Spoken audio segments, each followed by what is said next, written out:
Hello, genealogy addicts and friends, and welcome to a special vlog series. My hubby and I recently took a trip for our 20th anniversary to research his family. We visited 3 different cities, a couple historical societies, a few museums, and quite a few cemeteries, all in 1 week.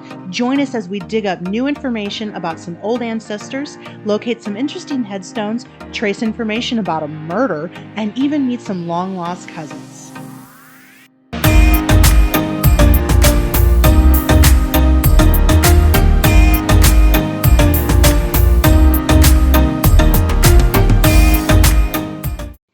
Today, we are going to be traveling to Independence, Missouri. Independence is a town located just east of Kansas City and in the county of Jackson. The town itself is full of history. Most notably, it was the home to our 33rd president, Harry S. Truman, and his family.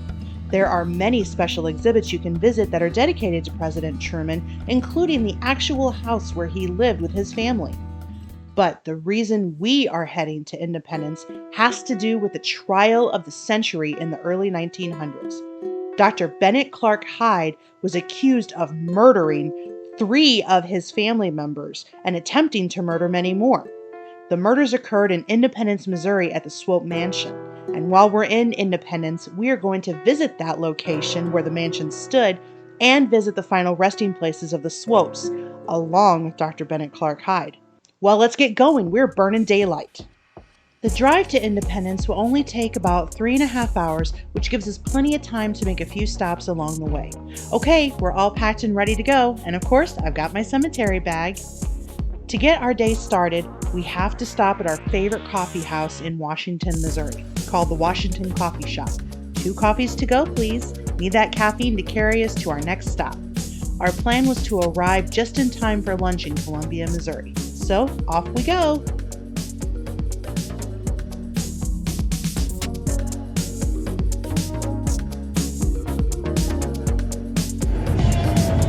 Now we're recording.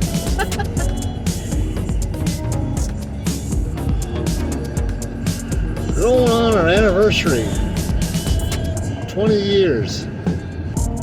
Bed and breakfasts, romantic candlelight dinners, cemeteries.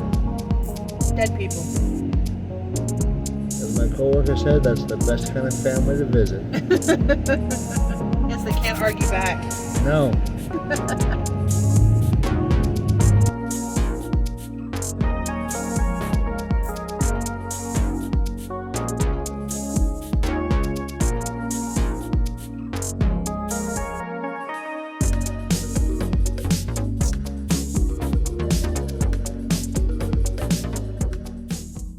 After about 1.5 hours of driving, we arrived in Columbia. The reason we wanted to stop here was for this restaurant right here, Zaxby's.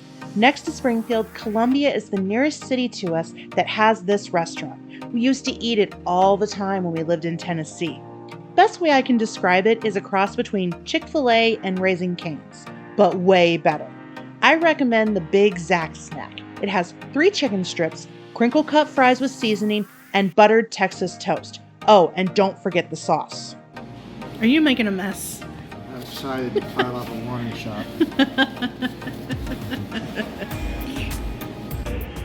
All right, let's dig into this chicken. It's very hot, but I'm going to suffer through it. But, of course, we have to dip into the Zax sauce, the original Zax sauce. At least I hope it's still the original Zax sauce. It's been a few years since I've had Zaxby's. All right, Zax sauce, chicken, here we go.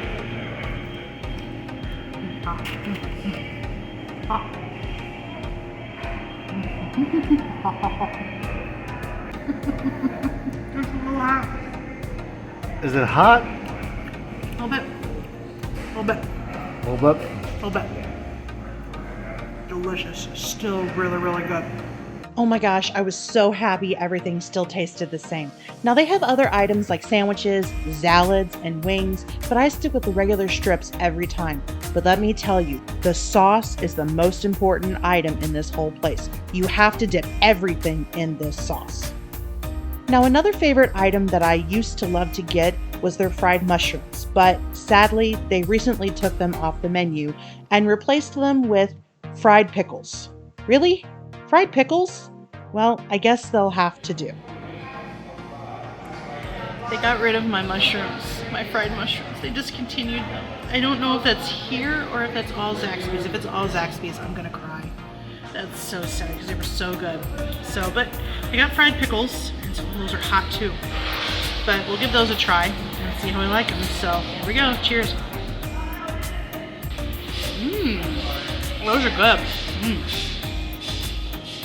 I love pickles, no matter what. I used to eat pickles and ketchup for lunch sometimes. Don't judge. On the salty side, that's for sure. But otherwise, they're really good. Here, Mark, your turn. Very hot. Not bad. No. But it's different. It is different.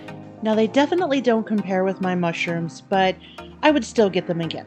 So if you ever get a chance to eat at Zaxby's, I absolutely recommend them. Don't forget to check out all the signs they have on the walls as well. They've created their own lingo, so to speak. But no time to linger. We have one place to stop before we check into our B&B, and that's in Lexington, Missouri. On we go.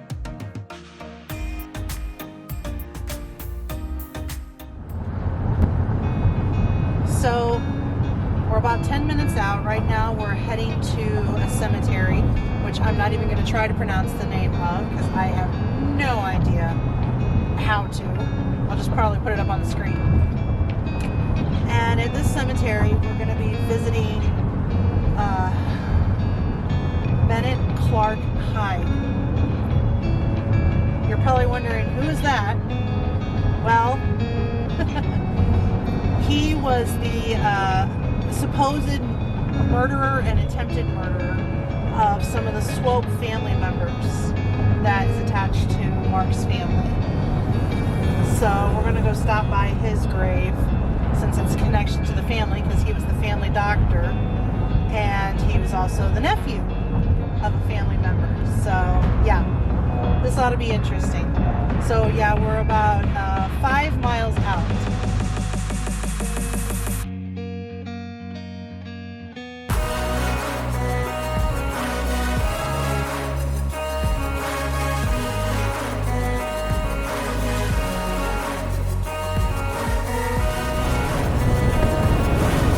Cemetery. There's supposed to be some sort of a kiosk somewhere.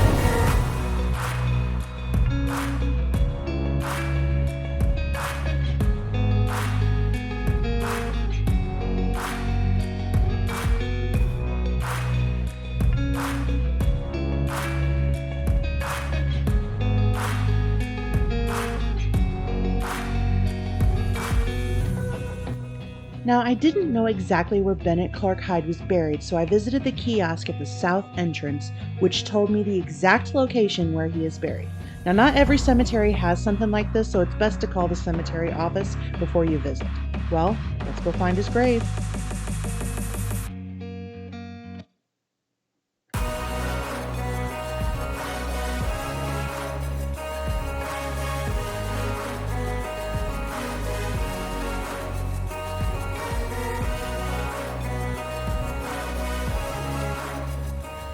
What's up, murderer?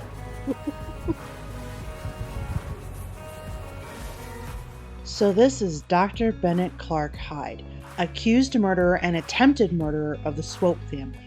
He's buried in the Hyde family plot, and his wife is not buried with him. He married into the Swope family and is Mark's second cousin 3 times removed. And if you want to learn more about the Swope murders and the trial of the century, watch my new series, Grave Hunting with Auntie Jen. But for now, it's time to move on.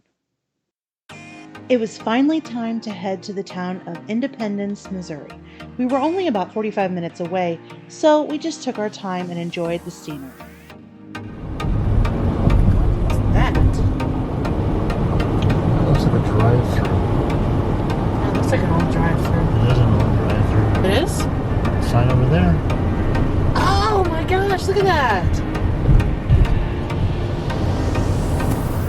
Our plan was to stay in Independence for 2 nights, which should give us ample time to accomplish our goals. We were going to stay at a little local winery in Sugar Creek.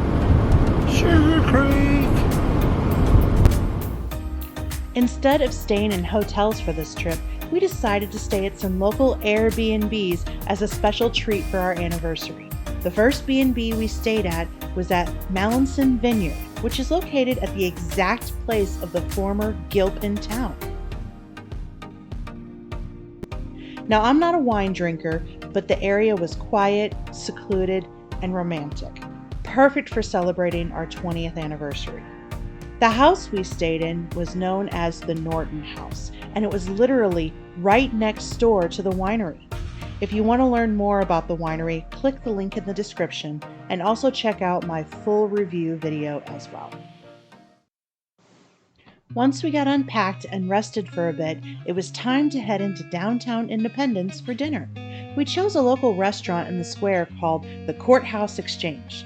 It's actually been around since 1899.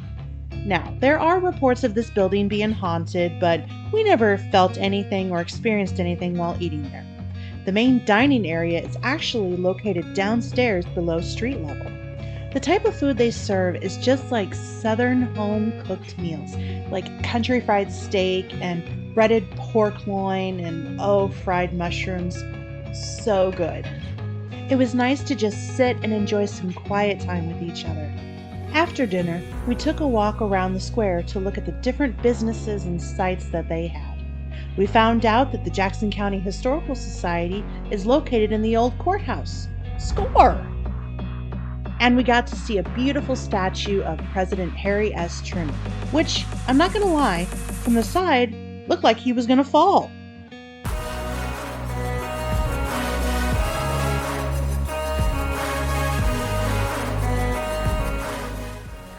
I said, this is Harry Truman's statue. And there's a shop over there, Wild About Harry. That's why it's called Wild About Harry. So guess what? I'm wild about Harry. I was so glad to see that Mark was having a good time. Well, that's the end of the first day of our trip. Time to get rested up for a busy day tomorrow. Research, wine tasting, grave hunting, and whatever else we can come up with. See you tomorrow!